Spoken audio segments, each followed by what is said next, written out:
Hello，大家好，歡迎大家收睇《卡花樽》。咁今日我哋要講一講嘅呢，就係呢一個 KLIA One Terminal One Update 啊，係關於呢個 surcharge 嘅。OK， 咁今日唔係直播啊，咁今日主要係一個 video 嚟講解呢一個最新嘅呢個司機通知。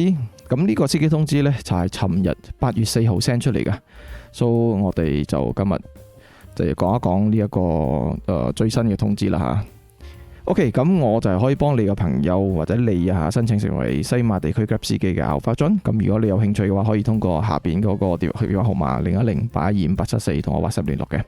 OK， 咁我哋就事不宜遲，直頭嚟睇啦嚇。畫面上邊你哋睇到呢一個上面嘅標題寫住 KLIA Terminal One Update， 冇錯係 Terminal One 㗎嚇。之前 Terminal Two 已經開始收錢咗㗎啦，嘅錢嗰個2 ringgit 個 pick up 係2溝1角2好似係，總之係2溝幾啦嚇。佢個 pick up fee 係 automatic 交嚟嘅，而家係 Terminal One 開始實行，咁佢係差3蚊㗎嚇。OK， 佢呢度有講 Dear Driver Partner，Following the new policy implemented by MAHB, the following surcharges will be applied to all booking in KLIA Terminal One Level 1 starting on 4th August 2026，即係話尋日已經開始咗啦，今日係5號，尋日4號啊嚇。所以下邊呢個青色嘅格仔入邊，佢入邊有寫3 ringgit e-hailing fee will be automatically charged upon entering the pickup point。所以你一入去啊，佢就 charge 你錢咗啦，係 per entry 嘅，即係樓下一樓 pickup 嗰度啊 e-hailing。For waiting periods that are between 10 to 15 minutes, you may manually add surcharge up to 10 ringgit to your fare under the others option。佢話如果客仔遲出嚟，比如講佢用超過10分鐘，因為一過10分鐘10至15分鐘啊，佢係 charge 你10扣錢嘅嚇。So increasing surcharge amounts refer the below table are applied to periods longer than 15分鐘，即係15 minutes， 即係15分鐘之後啊，係仲過貴嘅嚇 charge 到，所以大家要注意一下嚇。即係最好就係10分鐘入邊俾夾到佢就係3蚊，如果係10至15分鐘係10蚊咗㗎嚇。OK， 咁佢就話 example payment screen 啊，你睇一睇啊 ，airport surcharge 3蚊啊，呢個係 automatic 加入去嘅，所以你撳 drop off 嘅時候到咗客仔嘅 destination， 你會睇到佢嘅 fixed fare 幾多錢，佢嘅 toll 幾多錢，同埋 airport charge 係幾多錢嘅，所以就到得就係呢一個啦。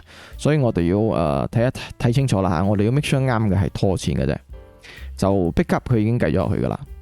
OK，so 呢一個就係嗰個 table 啦，即係你停幾多分鐘就 charge 幾多錢。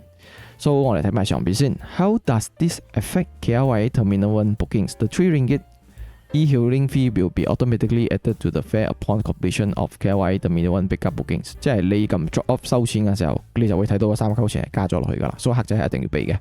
For waiting periods that are between 10 to 15 minutes, you may manually add surcharges up to 10 ringgit to your fare under the others option。所以話其實呢度仲有一個 other option 嘅係講，如果有㗎啦嚇，因為呢種 sample 嘅係冇嘅。所以如果係佢等佢就超過10分鐘，跟住12分鐘先上嚟，就要差10蚊咗啦。所以你就一定要撳10蚊喺嗰個 other 嗰邊，係 manually 撳，即係你自己撳啊，佢唔會 automatic 幫你撳㗎嚇。所以佢係唔會 automatic 幫你加超過3蚊嘅嘢嘅。所以你嚟睇一睇啊 ，Upon entering KLIA Terminal 3 ringgit automatically added to your fare upon booking completion。automatic 加嘅3蚊係，但係10分鐘到15分鐘啊，如果你喺個 pickup point 度等佢喺 level 1，嗰10蚊係要你 manually charge 自己加落去㗎。OK， 跟住睇一睇啊，15至20就30蚊咗啦，20至25分鐘係60蚊。25至30分鐘100蚊。Surcharge cannot be added to your fare charge and should be cancelled under passenger no-show option。即係話，如果客仔到10扣錢呢度都冇出嚟啊，你就要 cancel 咗。如果超過15分鐘咗，你差30蚊 Grab 係唔會俾翻你㗎。你都唔可以 charge 客仔，就算你接到客仔，公司有講啊。Passenger can only charge 10 ringgit for waiting periods between 10 to 15 minutes. Subsequent surcharges cannot be added to your fare charges and should be cancelled as passenger no-show。所以我知道 passenger no-show level 1係比較艱難 cancel 嘅，但係佢呢度係咁講啦嚇，所以大家就要注意一下，睇下有咩方法，你嘅手機有冇咁勁可以 cancel 到啦嚇。所以我嘅手機撲哥寬啊係唔得㗎，我去到1樓我係 cancel 唔到 passenger no-show 嘅。So 如果做機場嗰啲要注意下啦嚇。有啲人講行出去 cancel 咯，我講咁你嘅車又小心啲咯。OK，so notes 呢度有講啦，最尾㗎啦，呢個最尾一段㗎啦嚇。Cancellations and no shows for cases of passenger no-show or if your booking is cancelled after you arrive, please contact Help Centre to request claims for additional charges. Kindly allow 1 to 2 days for processing。佢話如果客仔去到嗰度，你一到咗佢 cancel，so 咧你係可以聯絡 Help Centre。就 request claim 翻你嗰個錢嘅，比如講你入去係3蚊，其實俾翻3蚊你咯。如果係10溝錢咗啦，差數佢 cancel 你，咁就你可以 claim 翻10蚊咯。不過要等1至2日俾佢 process 下。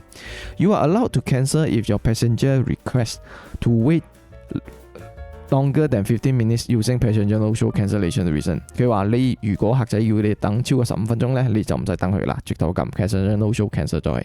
To view the official statement of this new policy by MAHB, please press the button below。即係下邊呢個係直頭係 MAHB 啦，即係機場機構公司嘅嗰個聲明嚟嘅，所以你有興趣你哋自己可以撳落去睇啦嚇。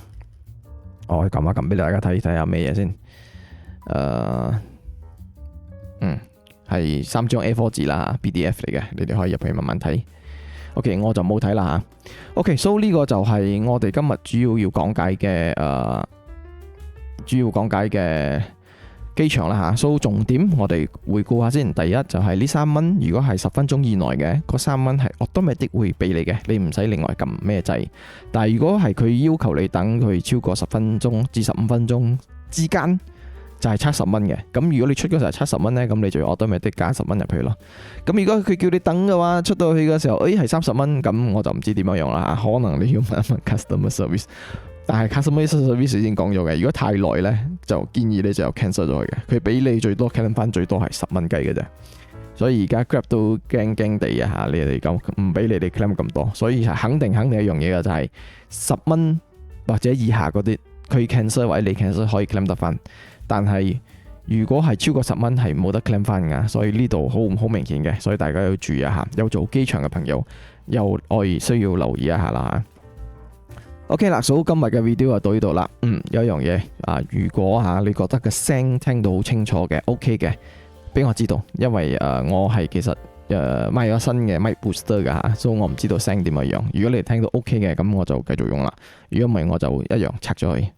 OK 啦，so 今日嘅影片就到呢度啦。有咩嘢可以下邊留言，跟住我哋下個影片再見。Thank you，拜拜。